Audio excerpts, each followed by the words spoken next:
Block स्तरीय एक दिनिया TB मुक्त भारत कर्मशाला अनुष्ठित। नौपड़ा जिला अंतर्गत खोरिया रोड स्वास्थ्य केन्द्र रे टीबी मुक्त भारत कर्मशाला अनुष्ठित हो जाइछि। उक्त कार्यक्रम रे खोरिया रोड स्वास्थ्य केन्द्र मुख्य डाक्टर वीरेंद्र कुमार बाग, एसटीएस वरिष्ठ चिकित्सक पर्यवेक्षक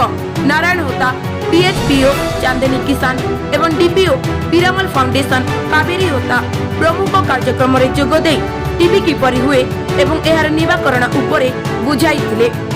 ग्रामांचल रे बसवास करुथिबा लोक माने किपरि टीबी रु मुक्त हेबे एवं टीबी रोगी मानकु किपरि चिन्हट करिबा एहार प्रतिकार उपरे एक दिनिया कर्मशाला रे पीरामल फाउंडेशन कावेरी होता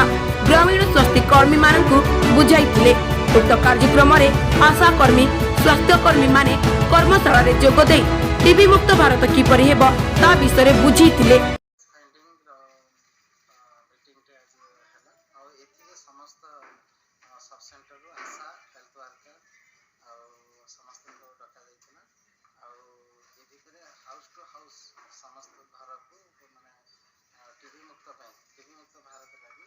यहाँ एससी एक्टिव केस फाइंडिंग साध्य हम ये आमर अनुकूल्य अच्छा मेडिकल सुपरिटेडेंट अच्छा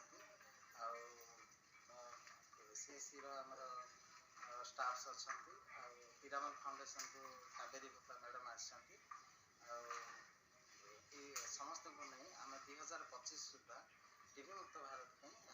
कार्यक्रम एसीएफ एक्टिव केस फाइंडिंग विषय में ट्रेनिंग चलता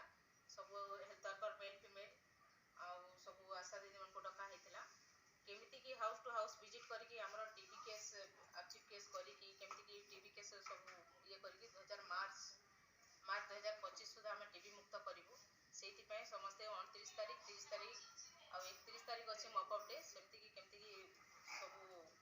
केस बाहर करके आम टीबी मुक्त करूँ मार्च 2025 सुधा से समस्ते आज उपस्थित थे। नुआपड़ारू विश्वनाथ सामल का रिपोर्ट, कोरापुट प्रथम खबर।